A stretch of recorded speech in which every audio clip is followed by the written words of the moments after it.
कि जो गरीबों की, वंचितों की, दलितों की, पिछड़ों की बात किया है, आप यही नहीं है। इससे पहले अगर पूर्व में आप जाइएगा तो पूरे बिहार में नरसंहार हुआ है। गरीब सामाजिक कार्यकर्ता को किस तरह से गोलियों से भुना जा रहा है इस बक्सर जिला में। अपराधी चाहे कोई हो, उसको सजा मिलनी चाहिए, उसकी गिरफ्तारी होनी चाहिए। गांव के बाहर अपराधियों ने आकर हत्या कर दी। ये कहीं ना कहीं सरकार की और प्रशासन की बक्सर जिला की लापरवाही है। जो गरीब शोषित दलित का लड़ाई लड़ता है वो उसको बहुत सारे लोग ऐसे कहते हैं कि सामंतवादी है, ये वो है। आजाद पासवान एक गरीबों के नेता थे। जो आजाद पासवान जी थे वो सुहेलदेव समाज पार्टी के वो SC प्रकोष्ठ के प्रदेश अध्यक्ष थे। एक भी अपराधियों को 1 हफ्ता हो गया कुछ भी कार्रवाई नहीं किया। और सरकार भी चाहती है कि इस तरह का अपराध नहीं हो। हत्या के पीछे जहां सुनने में आ रहा है कि पुरानी उनकी जो अदावत थी वही है। हर गरीबों का यही, अगर किसी फॉरवर्ड का हत्या हुआ होता या समानती लोगों का, तो देखते गरीब परिवार को क्या हाल करते हैं। गरीबों के हक के लिए लड़ते थे और गरीबों की हक की लड़ाई में ही शहीद हो गए।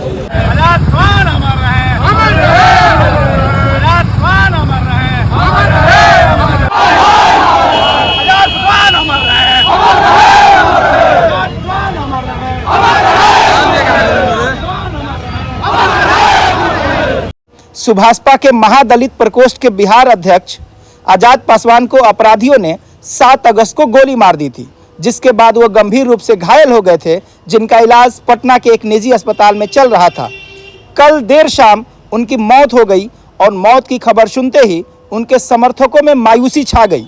आज जब उनका पार्थिव शरीर बक्सर पहुंचा, हजारों की संख्या में समर्थक इकट्ठे हो गए और ज्योति चौक पर घंटों जाम रखा। समर्थकों का कहना था कि इस मामले पर पुलिस प्रशासन कोई भी संज्ञान नहीं ले पा रही है।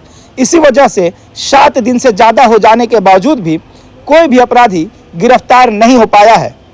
कि विगत जो है 7 दिन पहले बक्सर जिले के डुमरांव अनुमंडल क्षेत्र में परसागंडा गांव के बाहर जो है आजाद पासवान, जो इस बक्सर ही नहीं पूरे शाहाबाद के गरीब, पिछड़ों, वंचितों, दलितों के मसीहा थे, उनकी जिस तरीके से दिन दहाड़े छेक कर 5 की संख्या में अपराधियों ने गोली मारा और इसके बाद वो लहूलुहान हो गए। आनंद फानन में उनको बक्सर के निजी अस्पताल में भर्ती कराया गया। उसके बाद जो है कल उनकी मौत हो गई। तो इस बात को जो है पूरे बक्सर और पूरे बिहार में इस प्रशासन का जो व्यवस्था है लॉ एंड ऑर्डर का, उसका पोल खोल रहा है कि एक दिन दहाड़े जो एक जनप्रतिनिधि हैं, आपको पता होगा आपको जो है जो आजाद पासवान जी थे वो सुहेलदेव समाज पार्टी के वो SC प्रकोष्ठ के प्रदेश अध्यक्ष थे। कि गरीब सामाजिक कार्यकर्ता को किस तरह से गोलियों से भुना जा रहा है इस बक्सर जिला में, और यहाँ के बिहार सरकार जिस तरह से अभी तक अपराधियों को, एक भी अपराधियों को 1 हफ्ता हो गया कुछ भी कार्रवाई नहीं किया। अपराधियों को और नहीं तो प्रशासन संरक्षण दे रही है। इस तरह के घटना से गरीब कमज़ोर लोगों को मनोबल तोड़ा जा रहा है। कोई भी आदमी अपने ढंग से समाज में जीने का हकदार है, जीता है। ये भी अपने समाज में, अपने समाज के लिए, अपने समर्थकों के लिए जीते थे, सामाजिक कार्यकर्ता थे। पहले अपराध की दुनिया में हम लोग सुनते थे, लेकिन अपराध की दुनिया छोड़कर कब सामाजिक जीवन जीने के लिए उन्होंने अपना हथियार भी डाल दिया था। कोई अब गैर कानूनी नहीं रह गए थे, जब आम आदमी की तरह जी रहे थे और उनकी हत्या हो गई है। हत्या निंदनीय है। आजाद पासवान पहले क्या थे उनका तो मैं नहीं जानता हूँ। आजाद पासवान को उस समय से मैं जानता हूँ जब ये मुख्य धारा राजनीति में आए। जब ये फर्स्ट बार चुनाव लड़े तो उनसे मुलाकात हुआ था। उस समय वो जेल में थे, लेकिन किसी माध्यम से उनके साथियों ने हमको बताया। उस समय से उनके जान पर दूसरे बार भी विधानसभा का चुनाव लड़े थे। जनता ने बहुत उनको मान सम्मान दिया। तो कुल मिलाकर बहुत मुख्य धारे में आ गए थे।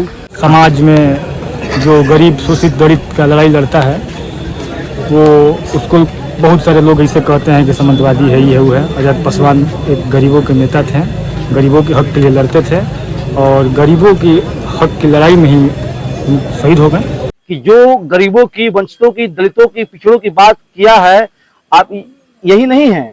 इससे पहले अगर पूर्व में आप जाइएगा तो पूरे बिहार में नरसंहार हुआ है। जो दलित की बात करता है, जो गरीब, वंचित, शोषित की बात करता है, उसकी निर्मम तरीका से हत्या हो रही है। तो ये इस बात को समझने वाली चीज है। हमारे समाज के जो अपने आप में जो बोलते हैं कि हम अपने अपने समाज के अगुआ है, नेता हैं, उनके नाक के नीचे समाज के लोगों की चुन चुन कर, यूं कही कि शाहाबाद जो अपने ऐतिहासिक धरोहर और संस्कृति के लिए विख्यात थी, वो शाहाबाद आज लहूलुहान हो चुकी है। वो शाहाबाद जो है हत्याओं का दंश चल रहा है। हम चाहेंगे कि जल्दी से जल्दी, जितना जल्दी हो सके, उन अपराधियों को पकड़ा जाए और अरेस्ट करके स्पीड ट्रायल चलाया जाए और उनको 1 महीना के अंदर में सज़ा किया जाए कि अपराधियों को मनोबल टूटे। साथ हम जरूर कहना चाहेंगे कि अपराधी चाहे कोई हो, उसको सजा मिलनी चाहिए, उसकी गिरफ्तारी होनी चाहिए। और हम प्रयास करेंगे, प्रशासन भी प्रयास कर रहा है कि अविलंब गिरफ्तारी हो।